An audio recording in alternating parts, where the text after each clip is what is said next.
Okay, so let's talk about the law of cosines. Again, there are two situations where we can use the law of cosines to solve a triangle. The first one is knowing all three sides, or what we'll call side, side, side.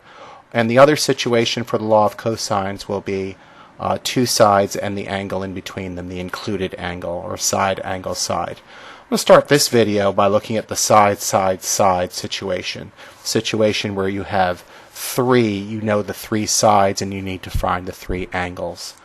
So, let me draw a quick triangle and give you the actual formula, and then I'll do one example of how you use this formula. So, let's draw a triangle. Just a quick one.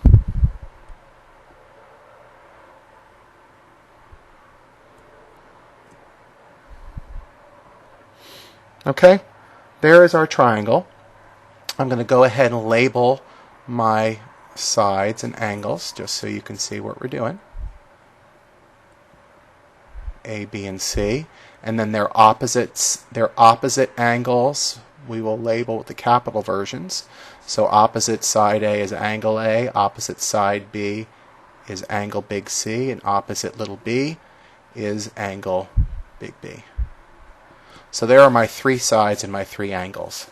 In this circumstance that we're talking about now, the law of cosines, where we have three sides and we want to find the three angles, the formula you are going to use looks like this.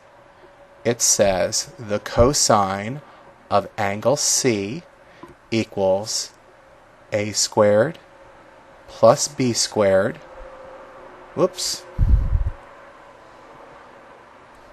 a squared plus b squared minus c squared all over 2ab. That's if I'm going to find angle C in this circumstance. Now, what I need to tell you is you certainly could write two other formulas that look just like this one, solving for cosine of angle B or the cosine of angle A. But what I'm going to tell you is it's not really important, and I don't want you to get hung up on letters. What you need to understand is what these letters represent. So, if I am talking indeed about angle C, let's take a look at this formula. You will notice that on the top and the bottom we have sides A and B. What sides are those for that angle? Well, they are the two sides immediately adjacent to that angle. Those are the adjacent sides for angle C. Does everyone see that? I hope so. Okay, so the a squared plus b squared on the top are the two adjacent sides, the sides that make C the included angle, the sides that C is between. Okay, and on the bottom we also have A and B, those same two sides. The side that is opposite angle C, which is side little c, is this thing that we subtract on the top. So again, it really doesn't matter what the letters are. What matters is that you have the correct sides. For whichever angle you're looking at in the triangle, the two letters that you add together on the top, the squares, and the two letters that you multiply down below, the two sides, are those sides that are adjacent to that angle you're looking for. And we're going to subtract on the top the side that is opposite the angle you're looking for. So let's see how we put this to use. Again, this is the side, side, side version of not Heron's law, of the law of cosines. Okay, so let me draw a triangle here for you. Let's see. That looks pretty good. And I'm going to tell you that this triangle has sides 5, 7, and 10. I want you to solve this triangle. In other words, find the three angles. Okay? The other thing I need to tell you, very, very important. We won't go into why it's important, but it's a really good thing to remember. And that is when you use the law of cosines to solve a triangle that is an SSS triangle that you know all three sides, find the largest angle first. Now, if you know your triangle inequality theorem, you should know which angle that is. That would be the angle opposite the largest side. So in this case, which angle are we talking about? Well, if 10 is the largest side, right, then the angle that we want to find is this one right here. Let's just call it x. And I'm calling it x because I don't want you to start thinking A's, B's, and C's because it will get too confusing. I can't move it too far down because I want you to see that formula up on top. Okay? So let's find angle x. And I'm just going to call it angle x for now. So what does this say? This says the cosine of angle x equals A and B, remember, in our formula up here, represent the two adjacent sides for that angle. So in this case, that would be 5 and 7, wouldn't it? Notice I don't care what's A, B, or C. All I want to know is what are my adjacent sides. So 5 squared plus 7 squared over, I haven't done, there's another third thing we need in the top, but the same two sides are going to go in the bottom.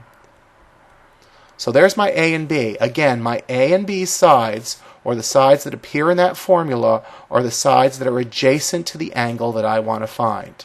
The third side, the one that's opposite the angle, is the one that's subtracted on the top. The one that is squared. They're all 3 squared. Okay, but the one that's squared and subtracted on the top is your third term on the top. Okay? We solve for the cosine of x, and we do our inverse cosine, our arc cosine, which we do by using the shift or second button on our calculator to find the actual angle, making sure we're in degrees. I'm not going to do that math for you. You should be able to do that yourselves. And you should get an angle of 111.80 degrees. Again, I'm rounding to do two decimal places. So let me go ahead and write that in, since we've just found that. This is 111.80 degrees. Okay? Now, we could, if we wanted to, continue to use the law of cosines to find the other two angles in the same manner. And actually, of the methods we could use, that would be the safest because we'd be using information that we already got in the problem. However, most people find it easier at this point to just move over to the law of sines because it's an easier formula to remember. So I have no problem with that, so let's do that.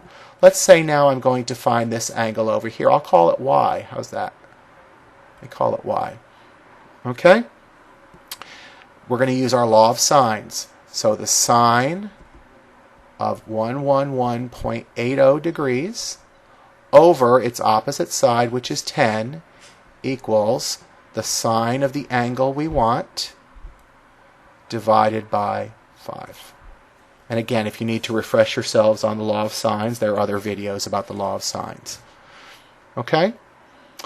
Your best bet here is to cross multiply. Let me go ahead and do that for you. 5 times the sine of 111.80 degrees equals 10 times the sine of y, and then you're going to divide by 10 on both sides. The other option there is to multiply both sides by 5.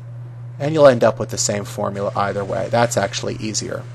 Okay? Either way you do it, you're going to get the sine of an angle. Please make sure that you take the inverse sine or the arc sine, second or shift sign on your calculator to find the actual value of the angle, and you should get 27.66 degrees. Okay? Let's go ahead and put that in. This is 27.66 degrees, rounded to 2 decimal places. And then your last angle, I think you can see, is just simply a matter of adding those two angles together and subtracting from 180. We certainly could do the law of cosines or the law of sines again to solve this. Doing the law of cosines 3 times would probably be the safest way, but for our purposes, we're just going to go ahead and do it the quickest way, which is to add these two angles together and subtract from 180. If you do that, you get an angle of 40.54. That's hard to read, isn't it? Let me rewrite that. 40.54 degrees. And our triangle is solved. So once again, our law of cosines says that in this form, when we use it to find the three angles, if we know the three sides of a triangle, is the cosine of the angle we're looking for is the squares, the sum of the squares of the sides adjacent to that angle, minus the square of the side that's opposite the angle we're looking for over 2 times the product of the two adjacent sides. That's how we find the cosine of an angle, and make sure whatever answer you get, you take the inverse cosine or arc cosine, second or shift on your calculator, to find the actual value. And as I've reminded you, always find the largest angle first in a situation like this. Once you've found that angle, you can then use the law of cosines, which is, the law of sines, which is an easier formula, to find a second angle, and then to find the final angle, you could simply subtract the sum of those two angles that you've just discovered from 180 degrees to find the third angle. That's how we use the law of cosines to solve a side-side-side oblique triangle. Thanks.